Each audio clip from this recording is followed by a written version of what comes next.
So, how to draw FBD?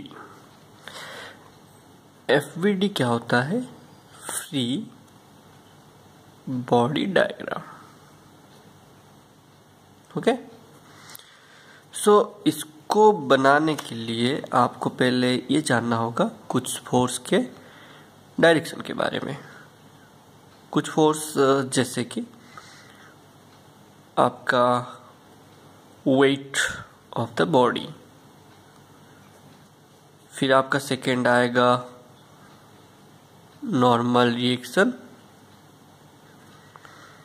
फिर आएगा आपका कंटैक्ट फोर्स, फिर आएगा आपका टेंशन एंड फाइनली फ्रिक्शन. तो फ्री बॉडी डायग्राम बनाने के लिए आपको ये 5 फोर्स का डायरेक्शन के बारे में जानना होगा. You have to know about the directions. इन डायरेक्शन के बारे में जानने के बाद आपको बहुत इजी हो जाएगा कि आप एक्चुअली फ्री बॉडी डायग्राम बनाओगे कैसे. एंड उससे पहले थोड़ा हिंट्स दे देंगे कि ये फ्री बॉडी डायग्राम होता क्या है. ठीक है. तो ये फ्री बॉडी डायग्राम होता क्या है? आपको एक बॉडी के ऊपर, लेट एक बॉडी का मास है m, उस बॉडी के ऊपर क्या क्या फोर्स पड़ रहा है लेना क्या है आपको? व्हाट आर द फोर्स और forces acting upon the body, वो लेना है. बॉडी क्या दे रहा है वो नहीं लेना है आपको. व्हाट आर द फोर्स और forces acting upon the body, वो लेना है. बॉडी के ऊपर क्या फोर्स पड़ रहा है वो आपको लेना है. मतलब ये बॉडी m किसको फोर्स दे रहा है, क्या दे रहा है, वो हमको नहीं चाहिए. हमको चाहिए क्या? ये बॉडी जो है हमारा मास है, इसके ऊपर कौन फोर्स दे रहा है, कितना फोर्स दे रहा है, वो हमको लेना है with specific directions. With specific directions वो बहुत इंपॉर्टेंट है, क्योंकि फोर्स एक वेक्टर है. क्योंकि ये जो मेरा फोर्स है एक वेक्टर है, तो आपको स्पेसिफिक डायरेक्शन जरूरी है. अगर आप डायरेक्शन नहीं लोगे तो आपको बहुत प्रॉब्लम होगा. तो लेना क्या है आपको? बॉडी के ऊपर क्या क्या फोर्स पड़ रहा है वो लेना है. बॉडी क्या फोर्स दे रहा है, क्या कर रहा है, बॉडी क्या फोर्स देगा, देने वाला है, वो आपको नहीं सोचना है. आपको ये सोचना है कि बाकी जो सराउंडिंग है बॉडी का, वो सराउंडिंग से बॉडी को क्या क्या फोर्स मिल रहा है. ये m जो बॉडी है इसको क्या क्या फोर्स मिल रहा है, इसके ऊपर क्या फोर्स एक्ट हो रहा है, एंड कौन सा डायरेक्शन पे. जैसे कि अगर आपको ऐसे अगर लेफ्ट से राइट मिलेगा तो आप लेफ्ट से राइट लोगे. अगर कोई बोलेगा कि ऐसे अपवर्ड फोर्स मिल रहा है वैसे लोगे. कोई बोलेगा कि हॉरिजॉन्टल लाइन है उससे 30 डिग्री देख के मिल रहा है आपको, तो आप उस हिसाब से लोगे फोर्स. दैट डिपेंड्स ऑन कि आप कैसे दे रहे हो, या तो कोई एक्सटर्नल बॉडी कैसे दे रहा है, कौन सा डायरेक्शन पे. That is more important. And उस हिसाब से आपको फ्री बॉडी डायग्राम बनाना है. ठीक है. तो फ्री बॉडी डायग्राम का मतलब तो हमको समझ में आ गया. अभी देखेंगे वेट ऑफ द बॉडी क्या है. तो फर्स्ट ऑफ ऑल हमको देखना है वेट होता क्या है. ठीक है. तो अगर हम वेट क्या है जान लेंगे तो उसका डायरेक्शन जानना बहुत जरूरी है, क्योंकि डायरेक्शन नहीं जानेंगे तो फ्री बॉडी डायग्राम नहीं बनेगा भाई. डायरेक्शन जानना बहुत जरूरी है. डायरेक्शन एक फोर्स का अगर आप नहीं जानते हो, एक वेक्टर का अगर डायरेक्शन नहीं जानते हो तो बहुत प्रॉब्लम होगा आपको. तो you have to know about the direction of the force, क्योंकि फोर्स एक वेक्टर है. तो यहाँ पे वेट भी तो एक फोर्स ही है ना. तो वेट एक हमारा फोर्स है, एंड जो कि एक मेरा इनडायरेक्टली एक वेक्टर है. ठीक है. तो एक्चुअली वेट होता है क्या है ना. वेट क्या है? वेट बॉडी नहीं देता अभी. वेट बॉडी के ऊपर पड़ता है, बॉडी को कौन देता है? अगर ऐसा है वेट बॉडी नहीं देता, बॉडी के ऊपर पड़ता है, तो कौन देता है ना? हमेशा हम जो ग्राउंड में खड़े रहते हैं, ग्राउंड मतलब क्या है ना? हमारा अर्थ हमको कितना फोर्स दे रहा है सो दैट हमको होल्ड करके रखे, that force is known as weight. हर एक बॉडी चाहता है कि लेट अभी ऐसा है, मेरे पास लेट 100 रुपीज है, ठीक है, तो ये 100 रुपीज मेरा है। अगर कोई छीन के लेने वाला होगा तो हम क्या करेंगे? उसको मार के पीट के जो भी करना होगा, इसको कैसे भी हम अपने तरफ पुल करके रखने की कोशिश करेंगे। क्या करेंगे? पुल करने की कोशिश करें सो दैट ये मेरे पास रहे हमेशा हमेशा के लिए। अभी अर्थ के साथ जो सब जुड़ा हुआ है वो तो अर्थ का प्रॉपर्टी है ना, तो अर्थ कैसे छोड़ेगा हम लोग को? इसीलिए अर्थ क्या करता है? अपने तरफ, अपने सेंटर की ओर पुल करके रखता है,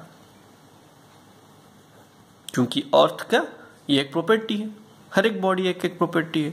तो ये जो m मास है इसका वेट किस तरफ होता है? डाउनवर्ड होता है, towards the centre of earth. किस तरफ होता है? Towards the centre of earth. And हमेशा याद रखना ये जो वेट होता है 90 डिग्री होता है। किसको? ना ग्राउंड को। भाई याद रखना, किसको परपेंडिकुलर होता है?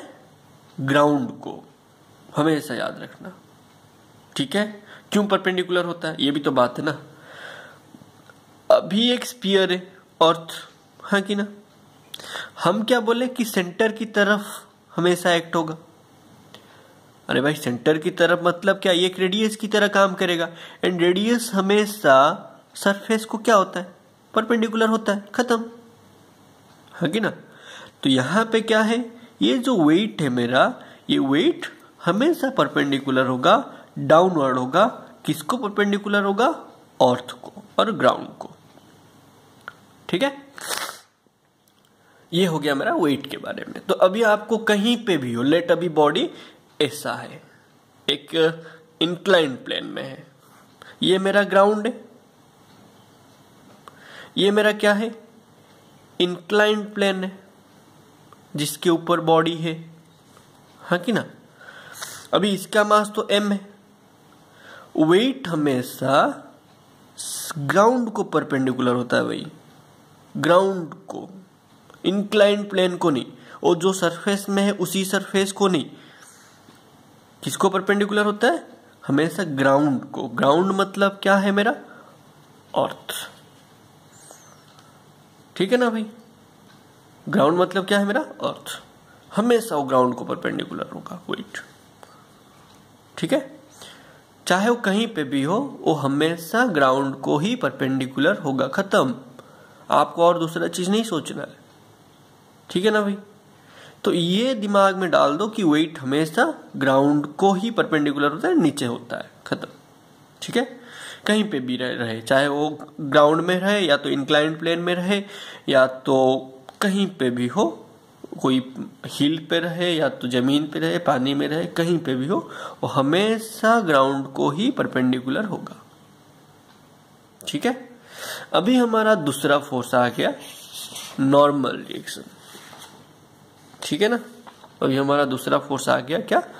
नॉर्मल रिएक्शन, ठीक है। तो नॉर्मल रिएक्शन,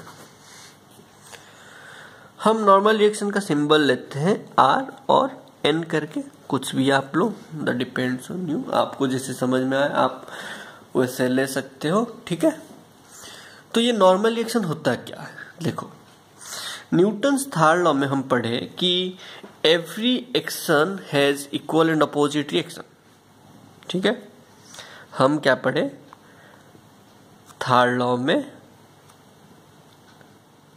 मोशन में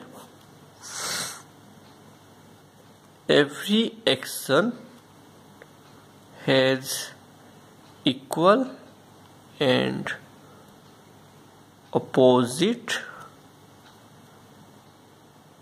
रिएक्शन। मतलब अगर आप F अमाउंट ऑफ फोर्स दे रहे हो किसी को, वो भी आपको F देगा, बट जस्ट उसका अपोजिट डायरेक्शन में, जस्ट उसका अपोजिट डायरेक्शन में। समझ रहे हो ना बात को हम क्या बोले? आप F फोर्स दे रहे हो, आप अगर किसी को एक थप्पड़ मारोगे, वो भी तो भाई एक थप्पड़ मारेगा ना बिना रीजन का। अगर आप मारोगे तो, अगर आप रीजन का भी मार रहे हो, वो कुछ किया बोल के आप मारे, तो जो किया वो हो गया एक्शन। आप जो मारे वो रिएक्शन। वो कुछ गलत किया वो एक्शन किया। आप जो मारे वो गलत के लिए मारे, रिएक्शन हुआ। आप खड़े होके खा रहे हो, कोई आके 2 थप्पड़ मार देगा, भाई आप भी तो उसको 2 थप्पड़ मारोगे ना, हाँ कि ना? तो वो चीज है, every action is equal and opposite reaction. आप जैसे पढ़ोगे रिजल्ट ऐसे ही होगा। आप अगर पढ़ोगे नहीं तो रिजल्ट कैसे होगा भाई? तो आप पढ़ना कैसे पढ़ते हो, दैट डिपेंड्स ऑन यू। आप कैसे पढ़ रहे हो एंड उस हिसाब से ही रिजल्ट आपको मिलेगा, हाँ कि ना? तो देखो यहाँ पे हम क्या बोलना चाह रहे हैं, अगर आप एक बॉडी को कहीं पे भी प्लेस करते हो एंड वो रह जाता है, ठीक है, अभी जहां पे रहा वो तो कुछ ना कुछ हो, सरफेस कुछ ना कुछ तो उसको फोर्स देख के होल्ड करके रखा है, हाँ कि ना? अभी लेट ये जो मेरा सरफेस है, ठीक है, कंटैक्ट सरफेस है, ये कंटैक्ट सरफेस में जो ये एम बॉडी है, ये कुछ ना कुछ तो फोर्स कंटैक्ट सरफेस एम बॉडी को दे रहा है, इसीलिए तो वहां पे, नहीं तो वो नीचे चला जाता। अगर ये यहां पे है, क्यों है? क्योंकि इधर से कुछ फोर्स उसको मिल रहा है, नहीं तो ये बॉडी क्या होता, नीचे चला जाता। आप क्या करो, लेट आपके पास एक पानी का बकेट है, आप वहां पे कॉइन प्लेस करो, तो क्या होगा, नीचे गिर जाता है। बट अगर आप एक हार्ड सरफेस में रखोगे तो क्या होगा, वो वहां पे रह जाता है। क्यों रह जाता है? क्योंकि हार्ड सरफेस उसको अपोजिट में उतना फोर्स देता है, पानी नहीं दे पाया, इसलिए नीचे चला गया वो कॉइन।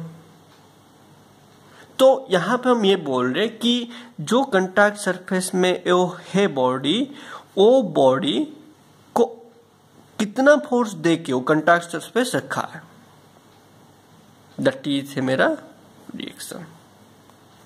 वो होता है मेरा रिएक्शन, ठीक है। नॉर्मल क्यों बोला गया ना, जो सरफेस में है उसको परपेंडिकुलर होता है। हम पहले क्या बोले, वेट हमेशा परपेंडिकुलर टू द ग्राउंड होता है, ग्राउंड और अर्थ होता है। बट यहां पे नॉर्मल रिएक्शन हमेशा perpendicular to the contact surface, याद रखना भाई, हमेशा perpendicular to the contact surface. मतलब अभी देखो ये जो बॉडी है ये कंटैक्ट है, तो इसको परपेंडिकुलर एंड अपवर्ड होगा surface and directed upward,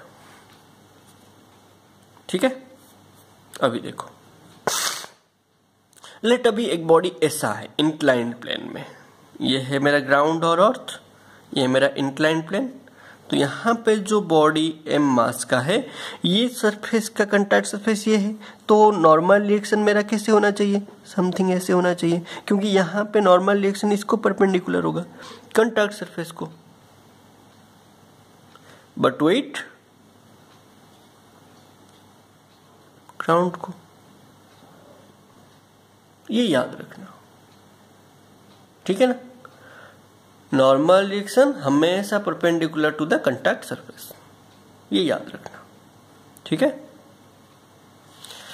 then अभी ये अगर पता चल गया आपको तो बहुत कुछ हो जाएगा। ये 2 फोर्स अगर पता चल गया तो आपको फ्री बॉडी डायग्राम बनाने में बहुत आसानी होगा, ठीक है। अभी देखते हैं नेक्स्ट फोर्स हमारा कंटैक्ट फोर्स। देखो नॉर्मली